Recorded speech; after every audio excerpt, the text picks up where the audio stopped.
It has been requested for me to do a Christian video about dreams, and let's go ahead and throw visions in there too. So a lot of times when people have a dream, they just wake up and go about their day, make their coffee, and get ready for work or whatsoever. But dreams are actually really important, and the history is actually recorded throughout the Bible. If you go back to the book of Job, there's a scripture in there that says, thou terrifiest me with dreams and visions. And that is one of the earliest recordings that I can remember in the Bible. And also, Joseph and Mary had dreams about baby Jesus. Like when Mary was about to conceive, or maybe she already did conceive, the angel of the Lord came to her and said, that she would have basically the Son of God. And also Joseph thought that Mary had gotten pregnant by someone else, and God clarified that through a dream, and said, no, take Mary to be thy wife, and explained everything to him. Also, when baby Jesus was born, they had a dream, I believe it was Joseph, warning him not to go in the direction of King Herod, but to go another way, because King Herod was slaughtering all the little boys, baby boys in the area, because he got word about a king being born. So God gives dreams for like warning and direction and anything and everything.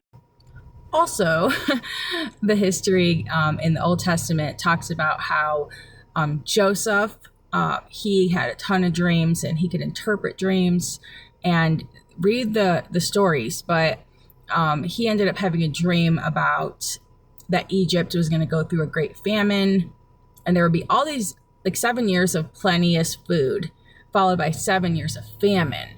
So he was betrayed by his family, and then he was sold into slavery and ended up doing a lot of hard work and labor and going to prison because he was falsely accused. Then in prison, some guys in there that had association with Pharaoh, particularly the cupbearer, had dreams while they were all in prison. And basically what happened was the cupbearer, he had a dream, and Joseph told him what it meant because he was in prison with him. And he said, hey, you're going to get your job back with the Pharaoh. And then lo and behold, yes, he did. And Joseph had told him to remember him when he got out of prison. So then Pharaoh had this dream about skinny cows and well-fed cows, and was telling everybody, all these wise people, he wanted an explanation of what does this dream mean. So the cupbearer remembered Joseph and said, hey, told the Pharaoh, there's a man who knows how to interpret dreams. So they pulled Joseph out of prison, and he told the Pharaoh what the dream meant, and he got promoted to second in command over all of Egypt. He basically became like Pharaoh's right-hand man, and God used him to come up with a plan to preserve the people during the famine that was coming. Daniel, like the story Daniel in the lion's den in the Bible, he also was very skilled in interpreting dreams.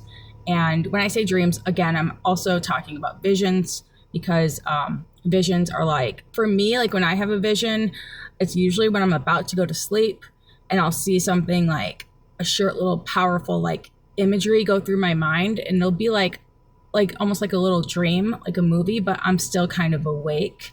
The Bible does talk about visions in the night. So perhaps when we're fully asleep, we think something's a dream, but it's actually a vision, or maybe that means our actual dreams. But nonetheless, the Bible does not make any mention of Satan giving people dreams at all.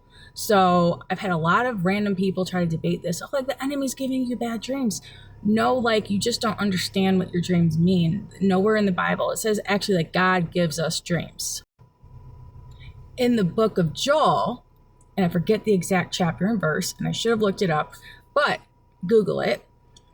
In the book of Joel, it says that in the last days, he shall pour out his spirit upon all men, and that your young men would dream dreams and your old men would have visions. Okay. So God is the same yesterday, today, and forever. He's still communicating with people. And I love that how the Bible talks about, like, who do you think God addresses people? And he says, who do you think made the mouth and the ears? And God made everything. So, and we're made in his image. So we're made like in his image. So if he made everything, he owns everything, of course he can talk to us. Why do people think that it's only people that are limited to talk to people? So that's just a little food for thought I wanted to go over. So my advice is that if you're having dreams and you remember them, try to really think hard when you first wake up, okay?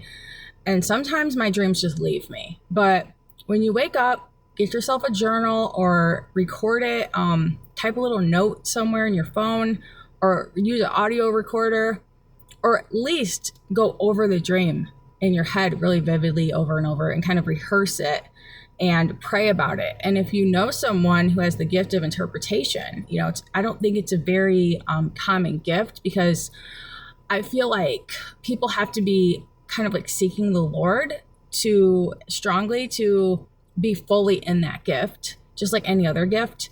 But God can give you the understanding also. Sometimes I know what the dreams mean, or my 19-year-old Kaylin, she knows what a lot of dreams mean. But a lot of times, like, it's just very important that any little thing you think you saw or dreamed, just try to remember it in some way. Like, I've had dreams about wrong relationships and who God really wants me to be with thousands of times.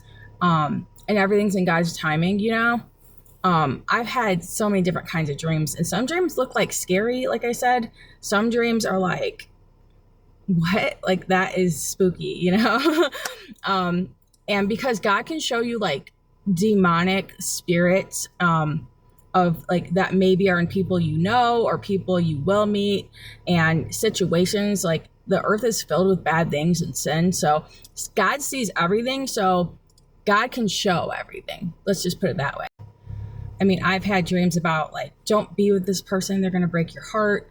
And it actually happened, and dreams about people passing away, even people that weren't old and they did, or accidents that were going to happen, but God had made a decision to protect certain people, even though a really bad accident happened. So I've seen a lot of things come to pass. And I dreamed Donald Trump was going to be president, but right before the election where Joe Biden became president, but I dreamed he was going to be president, and I was confused, but I saw him being president. But my brother told me, what if that's not for this election? What if you're seeing so far in the future? So don't always think because God shows you something doesn't happen right this second, that it's never going to happen. So I just wanted to kind of go over that, the importance of how God uses dreams and visions. And it is such a tragedy when people do not try to hear what God is saying and see what God is saying, because this is going to affect your whole life, whether you listen to God. And number one is being in Jesus Christ, so that you can go to heaven and you can fulfill your calling while you're here. And there's nothing more valuable than that at all. So I just want to go over those things with you. And if you have any more questions about dreams or visions, or if you want to see different topics, I will try my best to kind of tie different verses or point you in directions in the Bible where you can read about the certain topics that maybe you're wondering about. So, all right, I love you all, and God bless you so much.